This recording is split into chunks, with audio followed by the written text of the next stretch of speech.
Year 1899, Granada, Andalusia.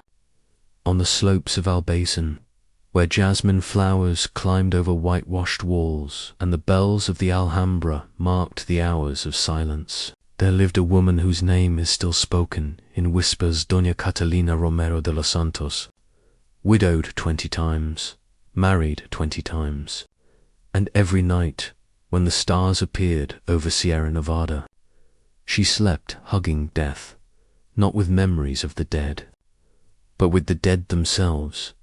The documents that survived hidden for more than a century in the church records of the Church of San Nicholas speak of a woman who challenged all the laws of God and of men. But the most terrifying thing was not her crime. It was her reason. Before we begin, tell us what country and city you are listening from. We want to know how far these voices reach and at what time of day the darkness finds you. The Romero Santos file was opened on November 3rd, 1899, when the notary, Don Rafael Menéndez Vega, presented to the mayor of Granada a complaint that he called a matter of delicate and confusing nature. The document preserved in the Provincial Historical Archive begins with these words: I certify that in my presence and before qualified witnesses it has been confirmed that the citizen Catalina Romero de los Santos, widow by name but not by state, keeps in her private home human bodies preserved by unknown methods. These bodies belong to former husbands, all deceased under circumstances that deserve urgent review. But to understand how we got to that moment, we must go back 20 years to 1879, to the first husband. Granada was then a city of contrasts. The noble families kept their large houses in the historic centre, while in the neighbourhoods of Albaicín and Sacramonte life went on between flamenco dancers, blacksmith forges, and craftsmen's workshops. Water flowed through Moorish irrigation channels, and the smell of orange blossoms mixed with the smoke from chimneys. It was in that setting where Catalina lived, a young woman of barely 18 years old, orphaned of father and mother. Raised by the nuns of the convent of Santa Isabel la Real, her beauty was the kind that catches attention without trying. Dark eyes, deep like bottomless wells, long black hair, always pulled back in a low bun, pale skin that contrasted with the strict black she wore since childhood. The sisters of the convent said that Catalina was a devout girl, quiet, obedient, but they also noticed something strange about her, a particular fixation with death. Sister Amparo Rees, who was her main tutor, left written in her personal memoirs, found in 1954, the girl Catalina spent hours in the convent crypt. She asked permission to clean the tombstones, arrange flowers for the deceased, light candles. She said that there she felt accompanied. When I asked her why, she answered, because the dead don't leave, mother. They just change rooms. I remember that phrase chilled my blood. At 18 years old, Catalina left the convent, not because she wanted to get married, but because the nuns considered they could no longer keep her. There was no dowry or family to claim her. She found work as a seamstress in a fashion house on Elvira Street, owned by Dona Mercedes Salazar, a wealthy woman who supplied the most distinguished ladies of the city. It was there, in that workshop full of silks and laces, where she met her first husband, Don Gonzalo Mendoza, textile merchant, recent widower, 20 years older than her, a man of serious appearance, grey moustache, rough worker's hands, looking for a young wife who would help him in the business and give him company in his old age. The wedding was held on April 15th, 1879, in the parish of San Ildefonso, a small ceremony, barely 6 witnesses. Catalina wore black, not white. When the priest asked her the reason, she answered with a calm voice, "I am in mourning for all those who are no longer here." Don Gonzalo smiled, thinking she was a dramatic and melancholic young woman. He didn't imagine that phrase was a warning. Married life went on without problems during the first months. Don Gonzalo worked from sunrise to sunset in his store on Zacaton Street. Catalina took care of the home, cooked, cleaned.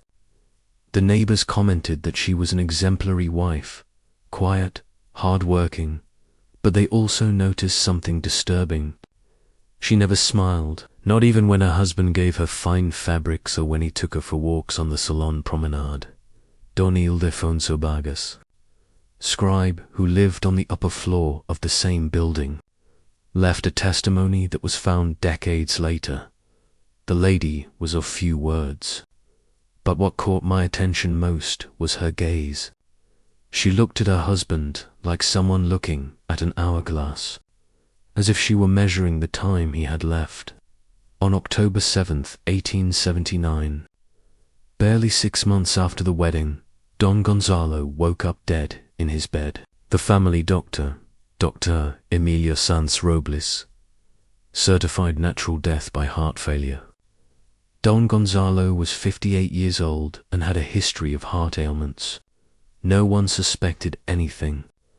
All of Granada showed condolences to the young widow.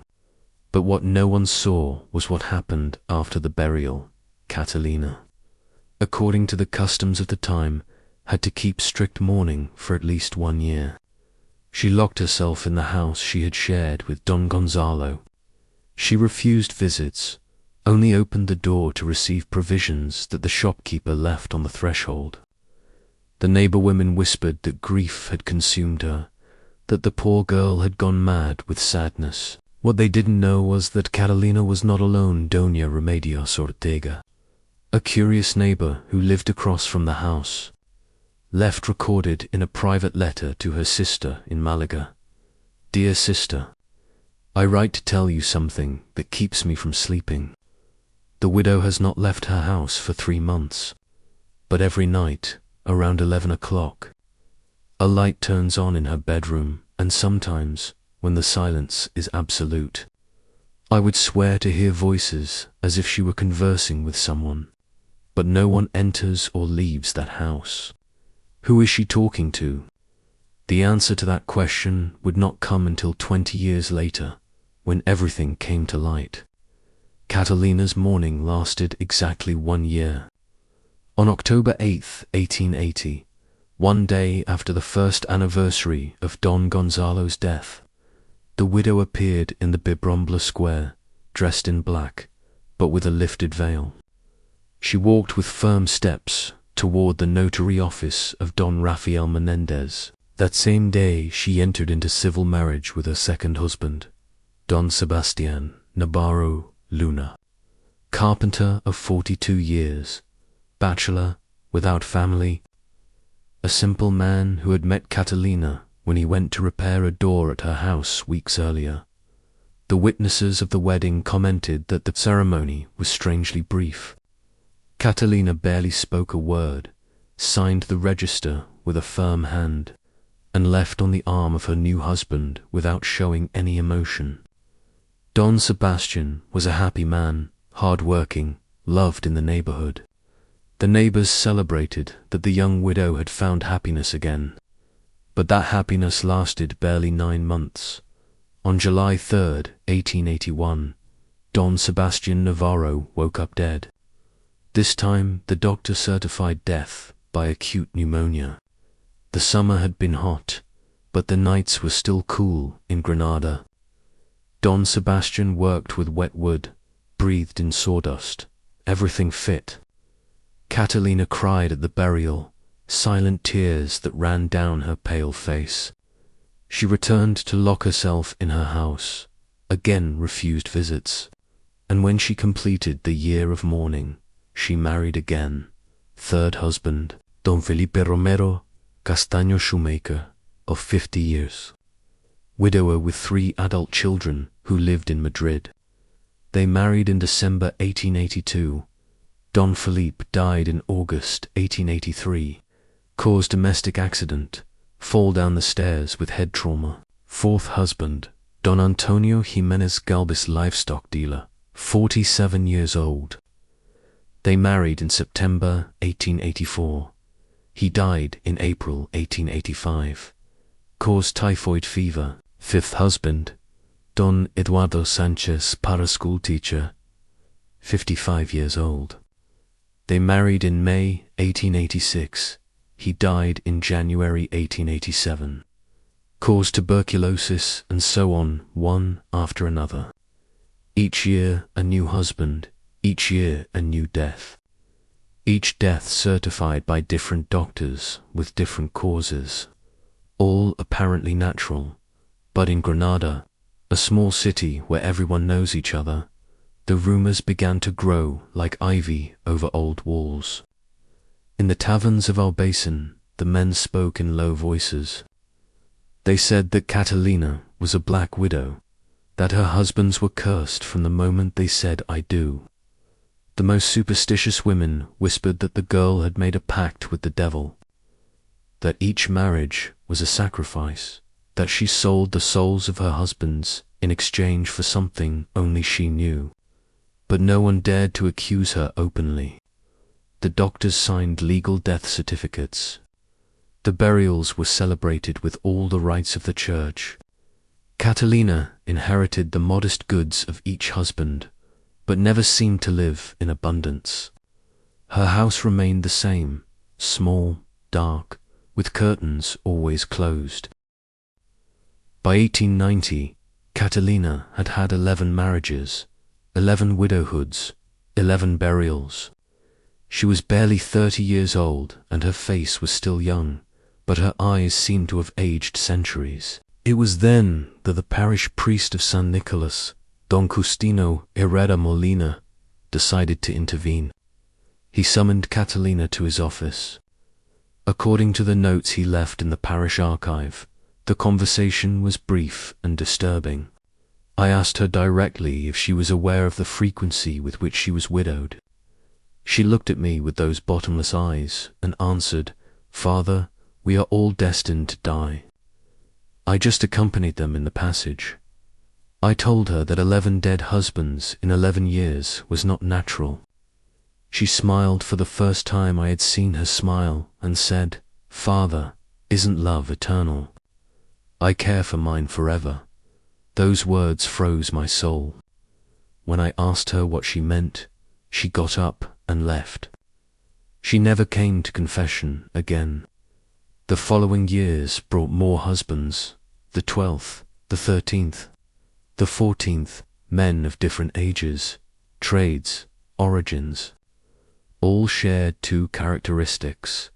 They were lonely, without close family, and all died between 6 months and a year after the wedding.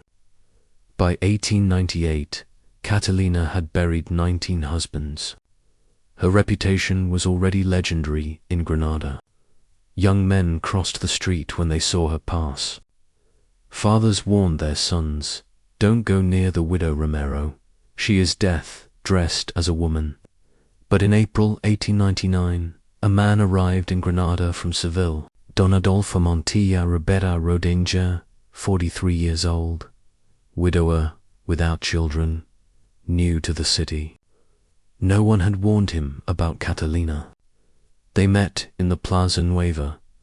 Don Adolfo was looking for a boarding house to stay while he supervised the construction of a bridge over the Genil River. Catalina was passing there, dressed in black, as always. Their gazes crossed. Don Adolfo was captivated by those dark eyes, by that melancholic and distant air. He courted Catalina for weeks. She accepted his company with the same coldness with which she had accepted the other. 19. They married on May 12, 1899, in the parish of 20 marriages, 20 husbands. The entire city held its breath, but Don Adolfo Montilla was different. He was a cultured, observant, methodical man. During the first months of marriage, he noticed things that the previous husbands had never had time to notice. Catalina left the bedroom every night, at 11 o'clock sharp, as if guided by an invisible clock. Don Adolfo, pretending to sleep, followed her with his gaze.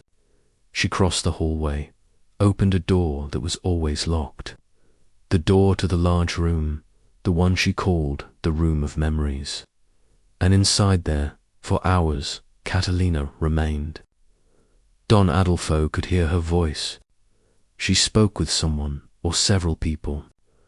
Long, slow, intimate conversations. Sometimes she laughed softly, other times she cried.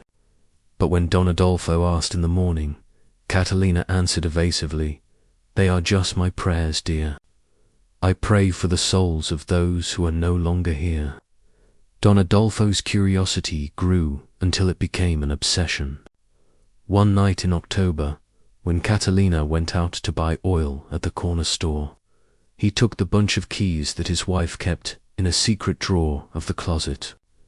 He tried each one until one turned in the lock of the forbidden room. When he opened the door, the smell hit him first. It was not rot, it was something else. Something sweet, penetrating, medicinal, like incense mixed with something chemical that he couldn't identify. And then he saw the room was large, with walls covered by black curtains. In the center, arranged in a circle, there were 20 beds, 20 cots with white sheets perfectly stretched, and on each bed a body, 20 bodies, 20 men, all dressed in their best Sunday clothes, all with hands crossed over their chests, all with eyes closed, all dead. But they were not decomposed. Don Adolfo felt that his legs did not respond. The air became thick. The room seemed to spin. He approached trembling to the nearest body. It was a man of about 60 years with a grey moustache. The skin had a bluish tone, but maintained some elasticity. There was no smell of death. He touched the dead man's hand. It was cold, but not stiff, as if he had just died. And then from the doorway, a voice, "They are my husbands, all of them." Don Adolfo turned. Catalina was in the doorway with a candle in her hand. Her face showed no fear or shame, only absolute calm. What is this?" Don Adolfo managed to say. Catalina entered the room, approached the first body, the man with the grey moustache, and caressed his forehead tenderly. "This is Don Gonzalo, my first love. He died 20 years ago, but he never left me. None of them left me." She walked to the next body, a younger man with calloused hands. "Don Sebastian, wonderful carpenter. He built these beds before leaving." Don Adolfo backed up until he hit the wall. Are you crazy?" Catalina looked at him with those bottomless eyes. "No, dear, I am in love with true love, the kind that doesn't end with death." She pointed to the 20 bodies. "Every night I come here, I talk to them, I tell them about my day. I remind them that I love them and they listen to me. I know it because sometimes when the silence is absolute, I can feel their answers. How have you preserved them?" Catalina smiled sadly. "The nuns of the convent taught me many things. Among them the ancient secrets of preservation, herbs, salts, oils, methods that the Moors used centuries ago. It was not difficult. It only requires patience and love." Don Adolfo pointed toward the door. "I am going to report you. This is desecration. It is a crime against God and against men." Catalina did not react. "And who is going to believe you, Adolfo? You have drunk a lot tonight. Everyone knows that since you arrived in Granada, you visit the taverns. They will say you are delirious, that the wine has clouded your mind. It was true, Don Adolfo had a reputation for liking sherry. And besides, continued Catalina, approaching him, soon it won't matter, because you will also stay with me, like all of them. Don Adolfo Montilla did not sleep that night. He sat in the living room with an oil lamp lit and a kitchen knife on his lap. Catalina did not leave the forbidden room until dawn. When she did, her face was serene, as if she had just prayed in a chapel. She prepared breakfast, bread with oil, coffee with milk. She served it to her husband with the same delicacy as always. Adolfo, dear, you barely touched last night's dinner. Do you feel sick? Don Adolfo did not answer. His eyes were red, his hands trembling. He had not eaten since the discovery. I'm going out, he managed to say. I have work at the bridge. Catalina observed him with those dark eyes that seemed to read every thought. Of course, husband. Be careful. The roads are slippery with the rain. Don Adolfo left the house like someone fleeing from a tomb. He crossed Plaza Nueva, almost running, stumbling into flower vendors and water carriers. The people looked at him strangely. The engineer had always been an elegant man, composed. Now he looked like a beggar fleeing from ghosts. He arrived at the notary office of Don Rafael Menendez at 9 in the morning. The notary received him in his office, a large room with mahogany bookshelves full of yellowed files. The smell of ink and old paper filled the air. Don Adolfo, what a surprise. How can I help you? Don Adolfo closed the door behind him, let himself fall into the chair in front of the notary's desk. Don Rafael, I need you to listen to me and believe me, even though what I am going to tell you may seem like the work of a madman. The notary, a man of 60 years, with round glasses and shiny bald head, leaned back in his chair. I'm listening, and Don Adolfo spoke. He spoke for an hour. He told about the forbidden room, the 20 bodies, the impossible state of preservation, the words of Catalina, the veiled threat. Don Rafael Menendez took notes with a firm hand, but his face was growing pale with each phrase. When Don Adolfo finished, silence filled the room like stagnant water. Finally, the notary spoke. Don Adolfo, what you tell me is serious, very serious, but I must ask you, have you consumed alcohol or opium in the last hours? No, I am perfectly sober. What I saw is real. 20 corpses in that house, 20 men who were husbands of that woman. The notary got up and walked to the window. He looked toward the street where Granada continued its usual rhythm. Horse carts, children playing, flower vendors. Years ago, he said without turning, I began to note a pattern. Doña Catalina Romero was widowed with an unnatural frequency. Every time she came to register a death, to process an inheritance, I mentally noted 1, 2, 3 husbands. I thought it was bad luck. When she reached the 10th, I suspected. But what could I do? The medical certificates were legal, the deaths apparently natural. He turned toward Don Adolfo. Do you know how many men have died married to that woman? 19. You would be the 20th. Don Adolfo felt a chill run down his spine. Then you believe me. I don't know if to believe you about the preserved bodies. That defies all logic. But I believe that that woman is a murderer and that you are in danger. The notary returned to his desk and took out a thick file from the last drawer. I have kept this for years. Copies of all the death certificates of Doña Catalina's husbands.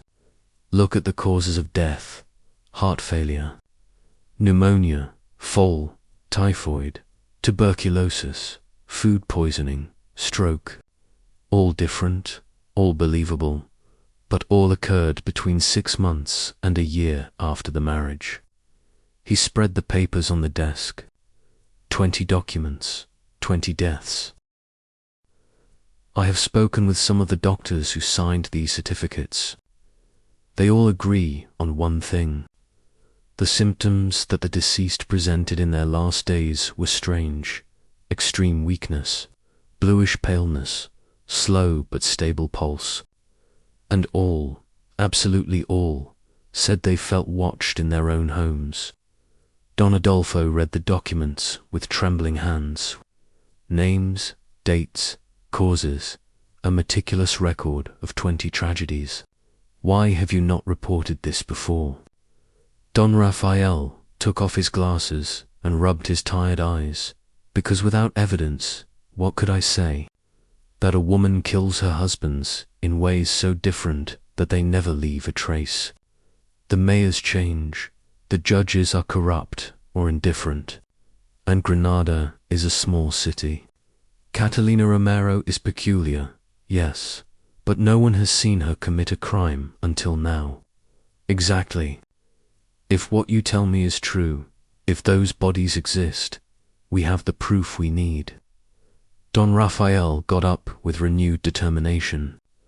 I am going to draft a formal complaint to the mayor, and I am going to request that that house be inspected, but I need you to sign it as the main witness. Don Adolfo nodded. I will, but I am afraid, Don Rafael. That woman is not normal. When she threatened me, I did not see madness in her eyes. I saw certainty, as if she had killed before, as if it was something routine. The notary walked to his bookshelf and took out an old book bound in red leather. There is one more thing you should know, something I discovered months ago. He opened the book to a page marked with a black ribbon. This is the register of the convent of Santa Isabel, La Real. I got access thanks to a canon friend. I was looking for information about Catalina. She was raised there from 6 years old until 18. He pointed to an entry dated 1866. Look, this is a letter from the Mother Superior to the Bishop of Granada. It dates from when Catalina was barely 9 years old. Don Adolfo read, Excellency, with deep concern I must inform you about an incident that occurred in the convent crypt.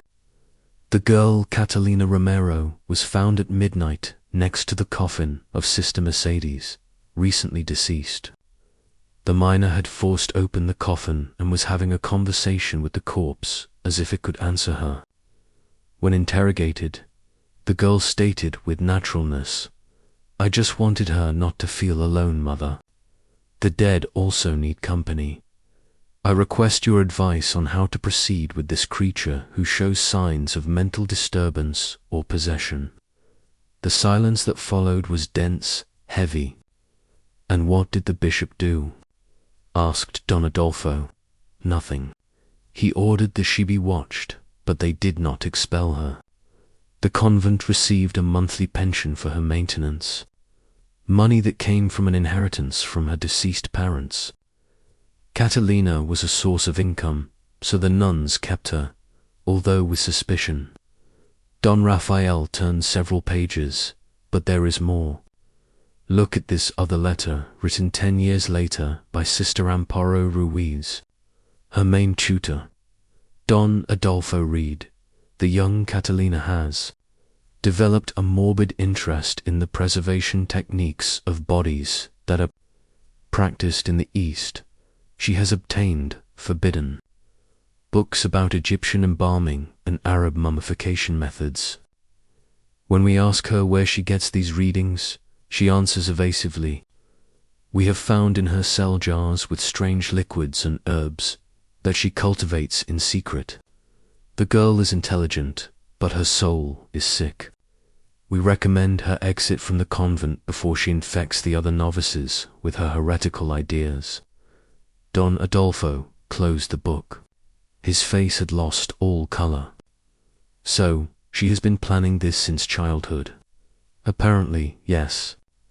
Catalina's obsession with death is not recent.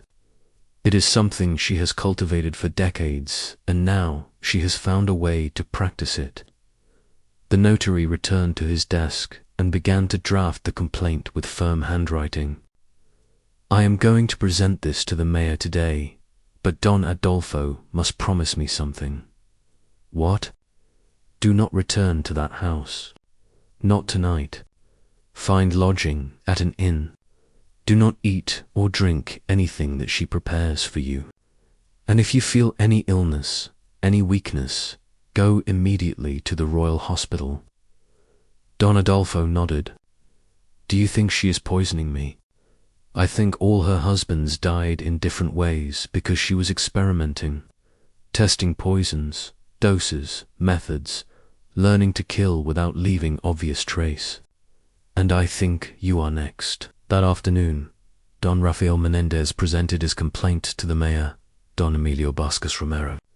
The document that is preserved in the Municipal Archive of Granada is classified as File 428 G 1899. Matter Romero Santos. The first lines say, in fulfillment of my duty as public notary and citizen of Granada, I present formal accusation against the citizen Catalina Romero de los Santos for alleged multiple murder of her spouses and desecration of corpses. I attach testimony from engineer Don Adolfo Montilla Rivera, 20th husband of the accused, who claims to have witnessed evidence of the crimes in the marital home. The mayor, a pragmatic man not given to superstitions, read the document with skepticism, but the insistence of the notary, a respected man in Granada, forced him to act. On November 2nd, 1899, feast day of the faithful departed, the mayor ordered an official inspection of the home of Doña Catalina Romero. The commission was formed by the mayor himself, the notary Menendez, the judge of first instance, Don Carlos Hidalgo, the forensic doctor, Dr. Emilio Sanz Robles, 2 constables, and Don Adolfo Montilla as the main witness. They arrived at the house at 3 in the afternoon. The sky of Granada was overcast with grey clouds that foretold rain. The bells of the Alhambra were ringing for the dead. The streets were full of families going to the cemetery with white flowers. Catalina received them with absolute calm. She wore her usual strict mourning. She showed no surprise or fear. Gentlemen, to what do I owe the honor of this visit? The mayor cleared his throat uncomfortably. Doña Catalina, we have received a serious complaint. Your husband, Don Adolfo Montilla, claims that in this house there is evidence of illegal activities. Catalina looked at Don Adolfo. Her dark eyes showed no reproach, only infinite sadness. Is that what you have said about me, husband? Don Adolfo could not hold her gaze. Show them the room, Catalina. Show them what you keep there. Catalina nodded gently. Of course, I have nothing to hide. She led them down the narrow hallway.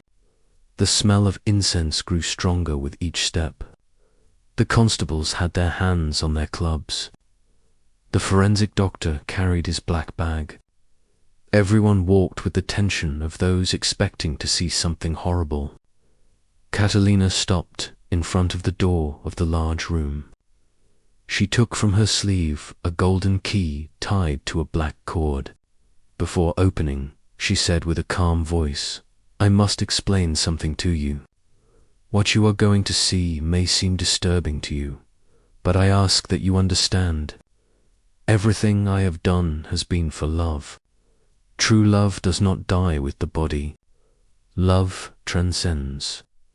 She turned the key in the lock. The door opened, and the smell hit them first. It was not rot. It was that sweet, medicinal, penetrating aroma that Don Adolfo had felt the first time, like incense mixed with something chemical, with something ancient. The mayor entered first, The notary followed him. Then the judge, the doctor, the constables. Don Adolfo was last with trembling legs. And there they were, 20 beds arranged in a circle, 20 bodies, 20 men dressed for Sunday, 20 bluish faces with closed eyes, 20 hands crossed over chests that no longer breathed. The forensic doctor was the first to approach. He touched the hand of the nearest body, pulled it back as if he had touched ice. They are cold, but not stiff. There are no signs of decomposition. This is impossible. He examined the dead man's face. The skin had a bluish tone, but maintained elasticity. There were no lividity marks or swelling. How long has this man been dead? Catalina approached tenderly and caressed the corpse's forehead. This is Don Gonzalo, my first husband. He died 20 years ago. The doctor backed up. That is impossible. A body cannot be preserved like this for 2 decades, unless— He looked at Catalina with new understanding and horror. What method have you used? Catalina smiled sadly. A very ancient secret, doctor, that the nuns of the convent kept from the times of the Moors. Salts from the Dead Sea, cedar oils, myrrh, natron brought from Egypt by merchants, and something more important, daily care. I change their bandages every new moon. I clean their faces with essences. I talk to them, I sing to them. Love is the best preservative. The judge, a man of laws and not emotions, tried to maintain composure. Dona Catalina, are you aware that the desecration of corpses is a crime against the Church and against the state? They are not corpses, Sir Judge. They are my husbands. They are here because I love them, because I promised them I would never abandon them, and I keep my promises. The mayor turned to Don Adolfo. Have you killed them, madam? The question hung suspended in the dense air of the room. Catalina took time to answer. When she did, her voice sounded like a whisper from the bottom of a well. All men die, Mayor. I just chose the moment so they could stay with me forever. The silence that followed was absolute. The notary felt his legs failing. The doctor backed up to the wall. The constables crossed themselves.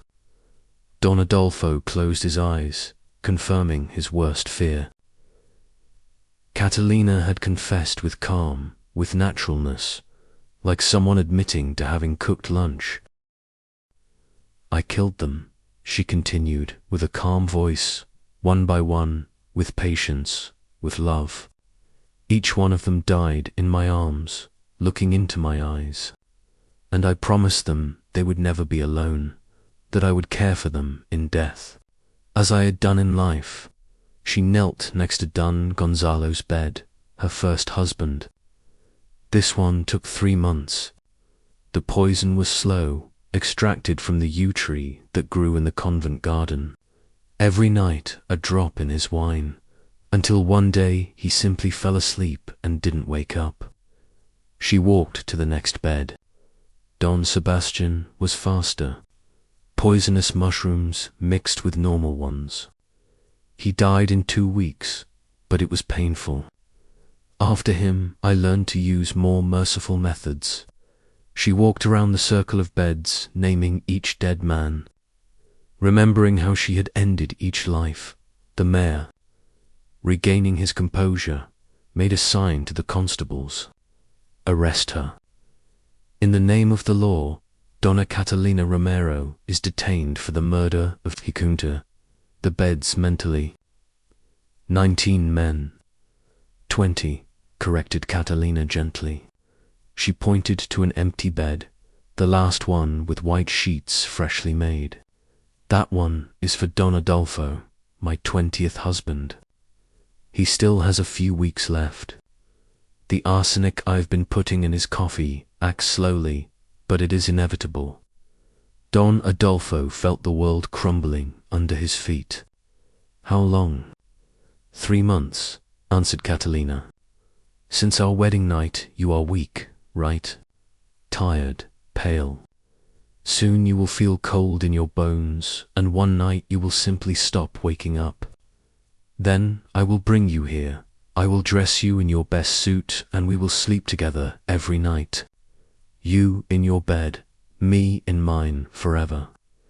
The constables grabbed her by her arms. Catalina did not resist. As they took her out of the house, she turned to Don Adolfo one last time.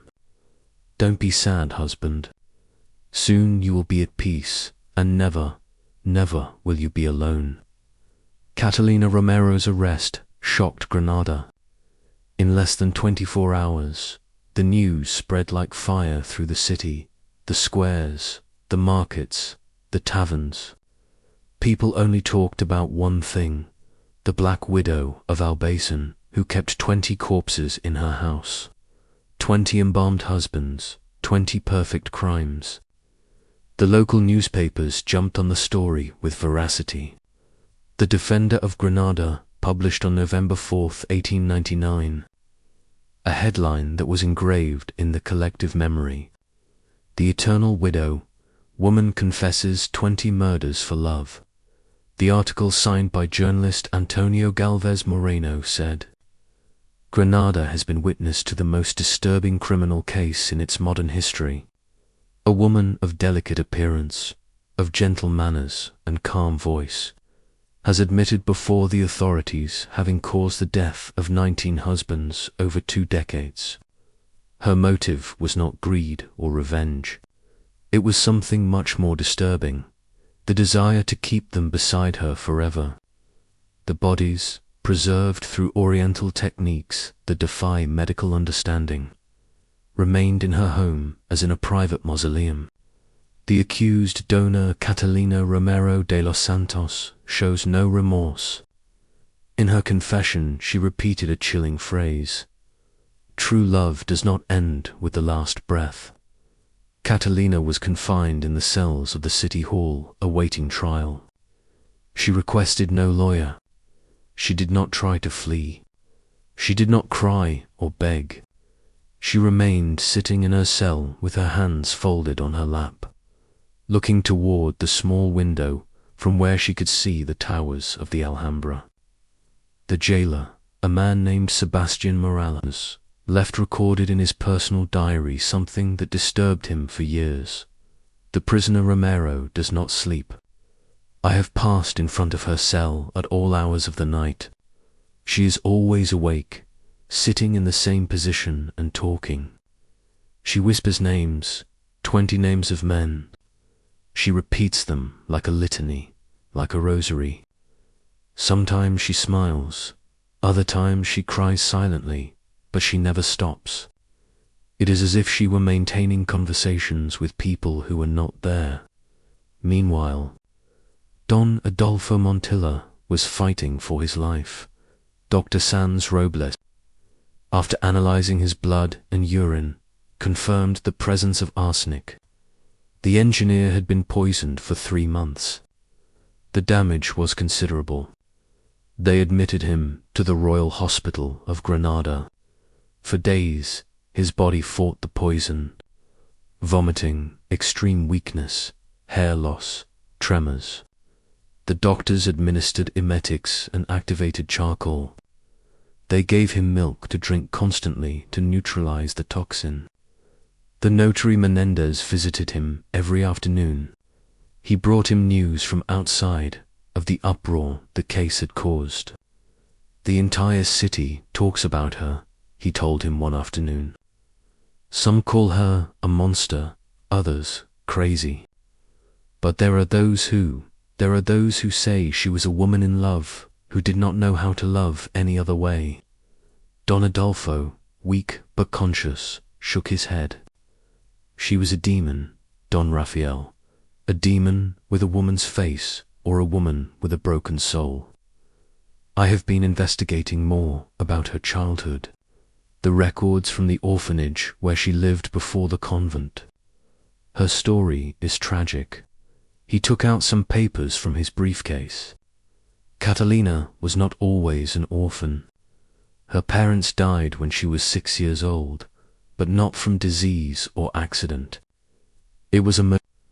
Her father, maddened by jealousy, strangled her mother in front of the girl. Then he hanged himself in the same room.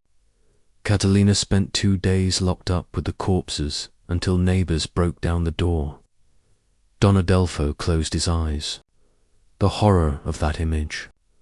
From that moment, continued the notary, the girl developed an obsession. She could not be alone. She had nightmares where her parents asked her to accompany them. The nuns of the orphanage found her every night in the chapel, hugging the marble statues of saints. She said they were her new parents, and no one saw the signs. No one understood that girl was sick.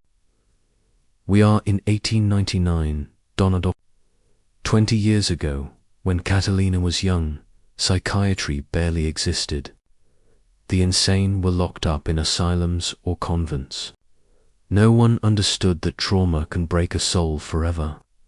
Don Adolfo breathed with difficulty. So, you were telling me I should feel pity for her. The notary put away the papers. No, not pity. Understanding what she did is unforgivable. But understanding why she did it helps us understand the darkness that dwells in some human hearts. Catalina Romero's trial began on November 18, 1899, in the Palace of Justice of Granada. The courtroom was packed. Journalists from Madrid, Seville, even from Barcelona had traveled to cover the case. The women of Granada's high society occupied the first benches with perfumed handkerchiefs to counteract the nervousness. The men filled the hallways, smoking cigars, making bets about the sentence. Catalina entered, escorted by 2 constables. She wore the same black mourning as always. She wore no jewelry or adornments. Her hair was pulled back in a tight bun.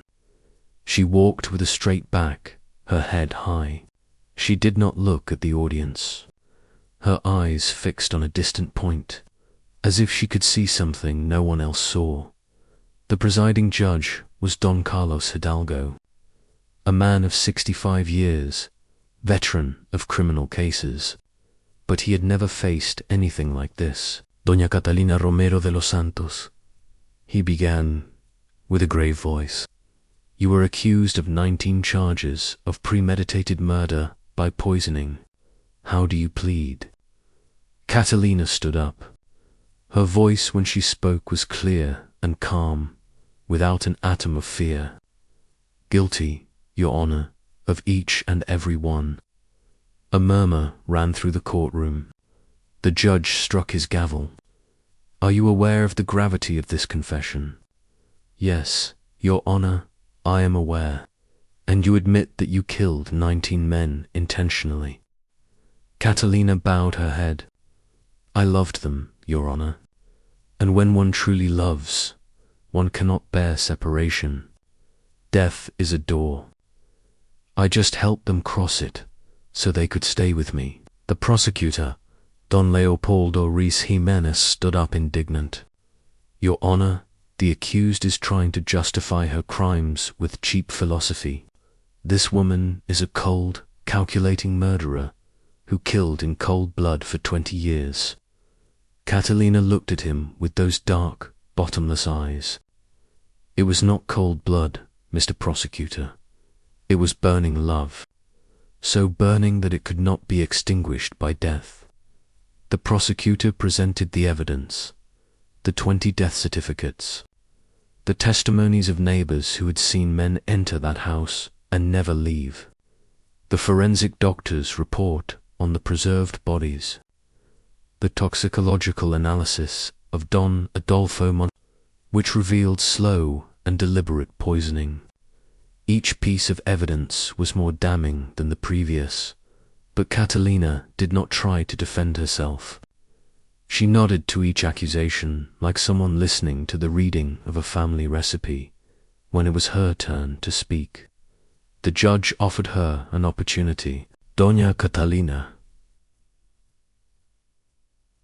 do you wish to say anything in your defense? Is there anything that can explain your actions? Catalina stood slowly, looked at the full courtroom, and began to speak. When I was 6 years old, I saw my mother die, not in peace, not in a bed surrounded by love. I saw her die strangled by the hands of the man who swore to love her. And then I saw my father hang himself from a beam. I spent 2 days alone with them, with their bodies, with their silence. Her voice did not tremble. It was firm, almost hypnotic. During those 2 days, I learned something. The dead don't leave. They stay there. You can see them if you know how to look. You can hear them if you know how to listen. My mother spoke to me. She told me not to be afraid, that death is not the end. The audience was in complete silence. Even the prosecutor had stopped taking notes. From that day, I never feared death, but I did fear loneliness. When I married for the first time to Don Gonzalo, I loved him with all my soul, but I knew he would die. Everyone dies, and I could not bear the idea of losing him, of being left alone again. She closed her eyes, so I made a decision. If I could not stop death, I would make it my ally. I learned the ancient secrets, practiced, and when the moment came, I guided Don Gonzalo to the other side with love, without pain, and I brought him back, not to life, but to eternity. She opened her eyes. Silent tears ran down her cheeks. Each one of my husbands is with me. Every night I go to see them. I tell them about my day. I sing to them. I read poetry to them, and they listen to me. I know it because I can feel their presence. Love does not die, gentlemen. Love transcends flesh. The prosecutor stood up red with anger. Your Honor, this woman is insane, trying to manipulate the court with ghost stories. But the judge raised his hand. Silence. Let her finish. Catalina continued. I don't expect you to understand me. I don't expect forgiveness. I know that what I did violates the laws of men and of God, but if I could go back, I would do it again. Because every night when I enter that room, I am not alone. They are there, my 20 husbands, my eternal family. She sat down. The silence in the courtroom was absolute. The trial lasted 3 days. The testimonies accumulated. Neighbors who had seen Catalina buy strange substances at pharmacies. Merchants who had sold her natron, myrrh, oriental oils. A sailor who swore to have brought her from Egypt ointments used in ancient mummifications. The verdict was inevitable, guilty of 19 charges of premeditated murder. The sentence, death by garrote. When the judge pronounced the sentence, Catalina showed no emotion. She only asked one thing. Can I visit them one last time? My husbands, before I die? The judge, moved despite everything, nodded. You will be granted a supervised visit, but only 1 hour. That night, under the full moon of December 1899, Catalina was led back to her house. She was accompanied by the notary Menendez, the constables, and the judge Hidalgo himself, who felt a morbid curiosity to witness what the condemned woman called conversation with the dead. When they entered the forbidden room, the smell of incense was stronger than ever. The 20 beds were still arranged in a circle. The 20 bodies remained motionless, perfectly preserved. Catalina walked among them, touched each face with infinite tenderness. She whispered names, words that those present could not hear completely. And then she did something that left all the witnesses frozen. She knelt in the center of the circle, stretched out her arms, and began to sing an ancient song in a language that sounded like Arabic mixed with Latin, a melody that seemed to come from centuries ago. The notary Menendez felt a chill. The air in the room seemed to thicken. The candles illuminating the space flickered without there being any draught. And for an instant, just one instant, the notary swore he saw something, a shadow moving among the beds, several shadows, as if the bodies projected presences that did not match the light. "Do you see them?" asked Catalina with an ecstatic voice. "They are here, all of them. They have come to say goodbye." One of the constables backed toward the door, crossing himself. Judge Hidalgo, a man of laws and not superstitions, tried to maintain composure, but even he felt something, a weight in his chest, a sensation of being watched from multiple directions. Catalina stood up, walked to the empty bed, the 20th. "This was for you, Adolfo, but you have survived. You were the only one who has escaped. Perhaps it was your destiny, or perhaps the others told me it was enough." She turned toward those present. "My hour approaches. Soon I will be the one who crosses, and when I do, they will be waiting for me, not in this world, but in the next, where love is eternal and death has no power." The constables led her back to her cell. As they left the house, the notary Menendez turned one last time toward the room, and for a moment, he thought he saw something that would haunt him for the rest of his life. The bodies motionless, but the shadows on the walls were moving. Catalina Romero's execution was scheduled for January 3rd, 1900, the first dawn of the new century. But 3 days before, something unexpected happened. Don Adolfo Montilla, partially recovered from the poisoning, requested to visit the condemned woman. Judge Hidalgo authorized the meeting with the condition that there be constant surveillance. They met in Catalina's cell. Don Adolfo was emaciated, pale, with hair grayer than it should be at his 43 years. Catalina, on the other hand, seemed at peace, as if the certainty of her imminent death had given her a final tranquility. "Why have you come?" she asked. Don Adolfo took time to answer. When he did, his voice sounded broken. "I need to understand. I need to know. Did you love me, or was I just the 20th in your collection?" Catalina looked at him with those dark eyes that had so captivated him months ago.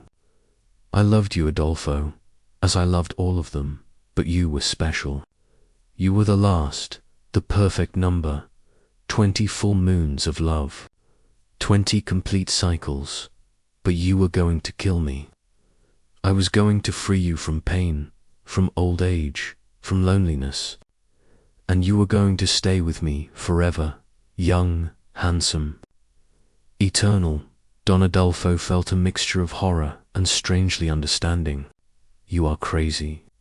Catalina smiled sadly. "Maybe, or maybe I have seen something that the rest of humanity refuses to see, that death is not the enemy, it is just a door. And on the other side, love continues." Don Adolfo got up to leave, but before leaving, he turned. "What will happen to them? With the bodies? They will be buried, separated in different cemeteries." That was the judge's order. "He believes that this way he will break my spell." Real tears ran down her face. "But he is wrong. It doesn't matter where they put their bodies. Their souls are already with me, and when I die, we will be together again. The 20 and I, forever." Don Adolfo left the cell. He never saw her again. 2 weeks later, he left Granada, moved to Barcelona, changed his name, tried to forget, but until his death in 1932, every time he closed his eyes he saw that room, the 20 beds, and the empty bed, the one that had been destined for him, On January 3rd, 1900, Granada dawned covered in frost. The first dawn of the new century brought a cold that chilled the bones. The bells of all the churches rang at 6 in the morning, not to celebrate the new year, but to announce an execution. The square in front of City Hall was packed. Thousands of people had come to witness the end of the Black Widow. Merchants closed their stores, schools suspended classes. Even entire families arrived from nearby towns. They wanted to see with their own eyes how the story ended of the woman who had defied death for 2 decades. The scaffold had been erected during the night, a structure of dark wood with the garrote in the center. The executioner, a hooded man come from Seville, checked the mechanism over and over. There could be no errors. At 7 o'clock, Catalina Romero was led from her cell. She walked between 2 constables, with her hands tied in front. She wore the same black mourning she had worn throughout her adult life. Her hair was loose for the first time in years, falling over her shoulders like a dark mantle. She did not cry, did not tremble. Her face showed a serenity that disturbed more than any scream of terror. The priest who accompanied her, Father Justino Herrera, tried to get her to pray the act of contrition. But Catalina only repeated one phrase over and over: "I am not alone, they come with me." When she arrived at the scaffold, the mayor read the sentence with an official voice. The charges, the evidence, the verdict, everything sounded hollow before the silent crowd. The notary Menendez was among the official witnesses. He had brought a notebook. He needed to record everything. Decades later, his notes would be found, and in them he wrote, "When they sat her on the garrote, she did not resist. She closed her eyes and began to sing, the same song she had sung that night in the room of the dead, an ancient melody that chilled the blood. The executioner had to ask her twice to be quiet. She obeyed, but on her lips a smile formed. The executioner placed the iron collar around her neck, adjusted the rear screw. Everything was ready. Judge Hidalgo raised his hand, the final signal. And then something happened that none of those present would ever forget. At the exact moment when the executioner began to turn the screw, the bells of the Alhambra began to ring. It was not time for mass. There was no reason for them to sound, but all the bells of Granada began to toll in unison. Dong, dong, dong. 20 bell strikes, 1 for each husband. The crowd murmured, frightened. The executioner stopped his hand, looking at the judge with uncertainty, but the judge nervously ordered him to continue. Catalina opened her eyes, and with the last breath she had before the iron crushed her trachea, she pronounced her last words: "The 20 await me in the next room." The screw turned. The neck broke. Catalina Romero's body collapsed lifeless. The bells stopped ringing, according to the death certificate signed by Dr. Sanz Robles. Catalina Romero de los Santos died at 7:12 in the morning on January 3rd, 1900. Cause of death, execution by garrote. Age, 40 years. But what the certificate did not record were the events that followed. Her body was taken to the San Jose Cemetery on the outskirts of Granada. According to the judge's order, she should be buried in a common grave, without a headstone, without ceremony. But Father Justino, moved, despite everything, insisted on giving last rites. While the priest murmured the prayers, the gravediggers noticed something strange. Catalina's body showed no signs of rigor mortis. Her skin maintained some elasticity, her lips a coloration almost natural. "It looks like she is sleeping," commented one of them. "Don't talk like that," responded the other, crossing himself. "Bury her quickly and let's not look back." And that's what they did. But the real horror began with the 20 bodies that remained in the House of Albaicín. Judge Hidalgo ordered that they be exhumed and buried in different cemeteries separated throughout the province of Granada. The idea was to break the circle, scatter what Catalina had united. For 3 days, teams of gravediggers worked at the house. They transported the bodies in sealed coffins under military guard. Each one was taken to a different cemetery, some to remote villages of the Alpujarra, others to coastal towns. But all teams reported the same thing. The bodies did not weigh what they should. They were light, as if something had evaporated from them, and when they moved them, some swore they heard whispers, indistinguishable words that seemed to come from inside the coffins. The gravedigger, Mateo Vargas, in charge of transporting Don Gonzalo's body to the cemetery of Andalusia, left written in a letter to his brother, "During the whole journey I felt that someone was watching me, not from outside the cart, but from inside the coffin. When we arrived and lowered it, the coffin had heated up as if there were a brazier inside. When we opened it to verify, the body was intact, but I swear by God I saw a smile that was not there before. The House of Albaicín was closed down. The city hall ordered that it be sealed and no family should ever inhabit it. For years it remained empty with the windows boarded up and a cross painted on the door. But the neighbors assured that the house was not really empty. At night light was seen in the boarded windows, a dim light like candles, and sometimes, when the silence was absolute, that song was heard, the same one Catalina had sung before dying. The years passed. The Romero case became legend. The newspapers stopped writing about her. New generations only knew the story as a scary tale that grandmothers told to frighten children. But the truth never completely disappeared. It was just buried like the bodies of Granada. Year 2018, more than a century after Catalina's execution. A team of archaeologists from the University of Granada obtained permission to excavate in the old San Jose cemetery. The project sought to document funeral practices of the 19th century. Among the excavated graves, they found a grave without a headstone. Inside, a female skeleton with signs of execution in the cervical vertebrae. The old records confirmed it was Catalina Romero's body, but what they found next to the skeleton left the researchers perplexed. 20 small glass bottles sealed with wax. Each one contained a cloudy liquid and a rolled paper inside. Dr. Elena Marquez, director of the excavation, ordered the bottles opened in the university laboratory.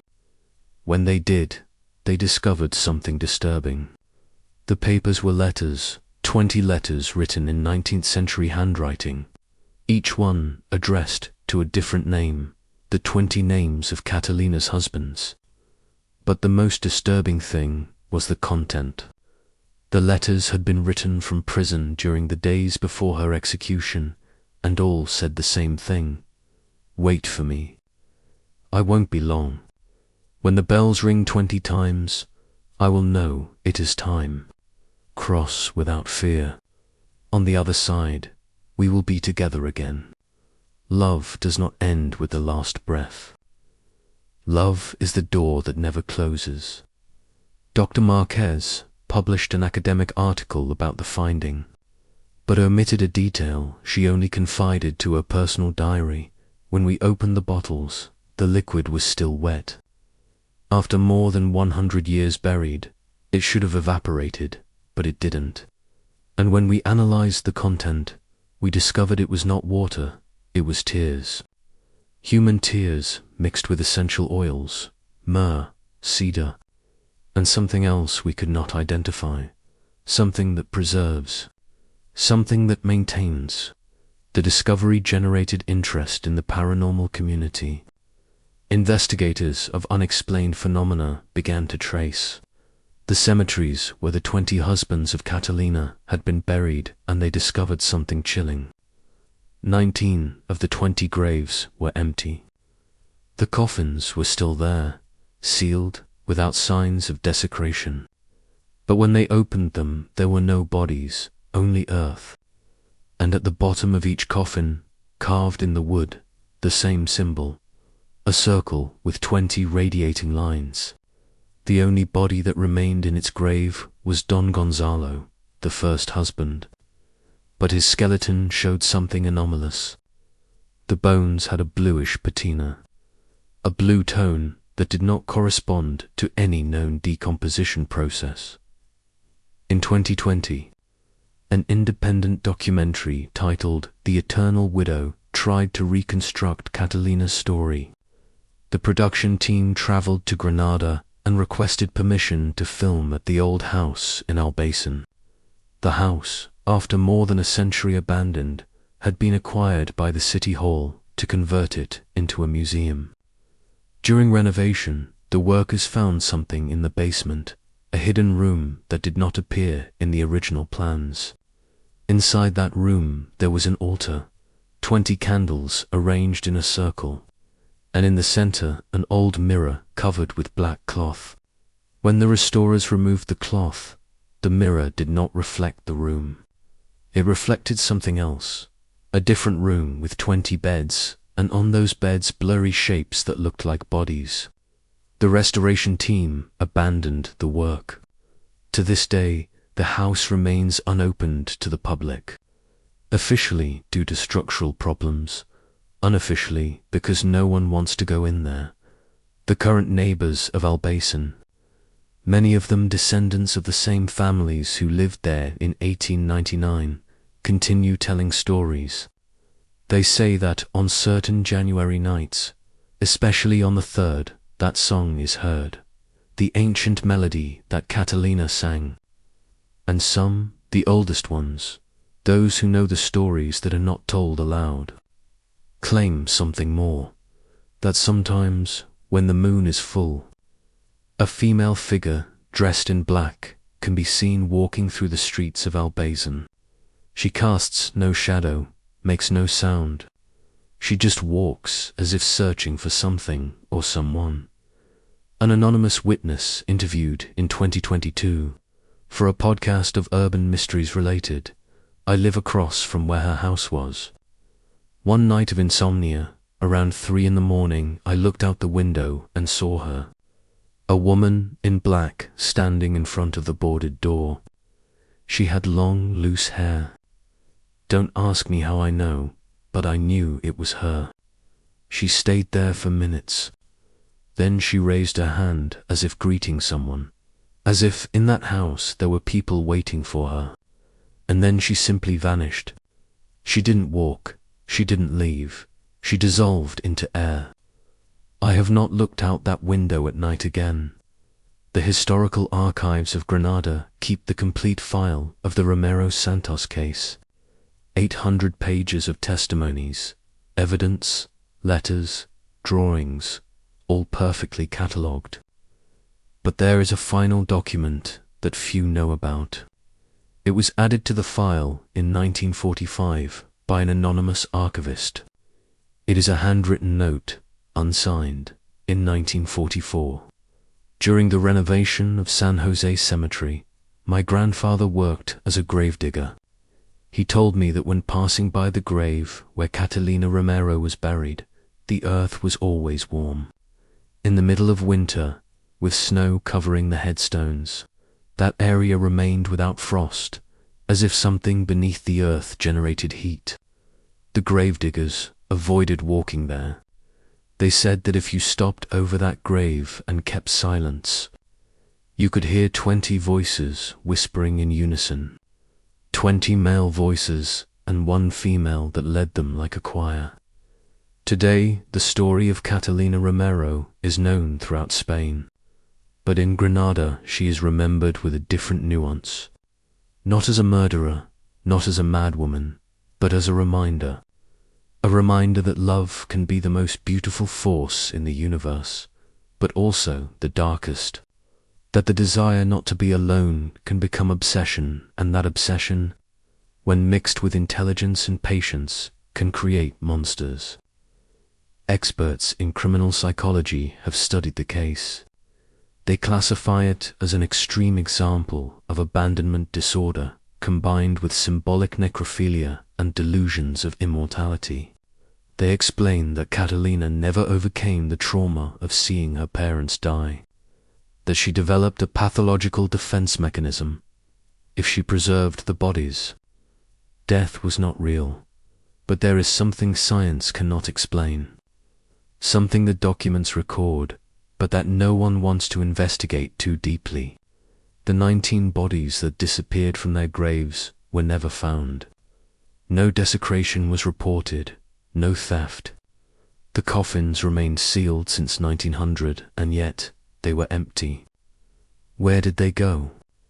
How is it possible that 19 mummified bodies evaporated without leaving a trace? There is a theory that circulates in esoteric circles. It has no scientific basis. There is no evidence, but it persists. The theory says that Catalina knew something we had forgotten, that the ancient preservation methods not only preserved the body, they preserved something more, a connection, an invisible thread that tied the body to the soul, and that when she died, when she crossed to the other side, that thread tightened, and the 19 bodies she had preserved with so much love were called not to the physical world, but to another place, to that next room that Catalina mentioned before dying. It sounds like madness, like superstition. But then, how do you explain that the coffins were empty? How do you explain the mirror in the basement that reflects a room that does not exist? How do you explain that after more than a century people still see a woman in black on the streets of Albaicín? Perhaps we will never know. Perhaps we should not know, because there are questions whose answers are not made for rational minds. There are mysteries that exist at the limit, where science ends and something more ancient begins, something our ancestors knew, but that we have forgotten. Love, death, eternity, obsession. Catalina Romero defied all laws, those of men, those of God, those of nature. She killed 20 men, not out of hate, but out of love. A love so intense, so desperate, that it could not accept separation. Was she a murderer? Yes. Was she crazy? Probably. Was she a monster? It depends on how we define the word. But there is something no one can deny. She was a woman who loved with an intensity that transcended reason. And in that excessive love, in that inability to let go, she created something that persists to this day. An echo, a shadow, a room that exists between life and death. And in that room, according to those who still believe in these things, Catalina Romero keeps waiting. Not alone, never alone, surrounded by her 20 husbands, her eternal family, her impossible love made real. On a plane our eyes cannot see, because love, when it is absolute, does not obey the laws of time, does not accept the defeat of death, and does not ask forgiveness for existing. Granada remembers, the stones of Albaicín remember, and every January 3rd, when the bells ring at dawn, there are those who count 1, 2, 3, up to 20, and then they know she is still there, somewhere in some room that does not appear on any map, where love does not end with the last breath, where 20 men sleep forever and a woman dressed in black watches them, cares for them, loves them for all eternity. What would you have done in her place if you had lost everyone you loved? How far would you have gone to never be alone again? Where does love end and madness begin?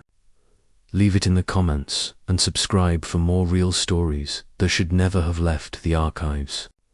Because in the silence of forgotten files, in letters no one should have read, in convent basements and in graves without headstones, secrets sleep that challenge everything we think we know about love, death, and what lies beyond. And sometimes, just sometimes, those secrets wake up.